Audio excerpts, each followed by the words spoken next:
Alam mo pwedeng ibulong dito na nangyayari sa Palawan.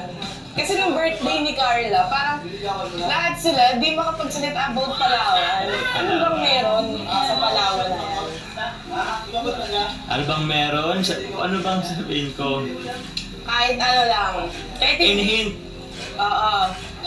Kahit ano, idea lang bakit parang takot sila magsalita sa Palawan. Isang kwarto. Ay! Yun lang. Isang kwarto. Bala kayo anong isipin niyo ba nasa kwarto? Oh my gosh. Okay, sige. So ito, parang ano matindi yan May mga witness doon. Kaya hindi sila nagsasalita eh. Yung si Dak na muntik na magsalita na ano birthday ni Carla. Si Biancy. Si Biancy. Si Biancy! Oo nga eh, si Hindi ka Biancy. reaction ni Carla doon kung anong reaction sinabi ni Biancy.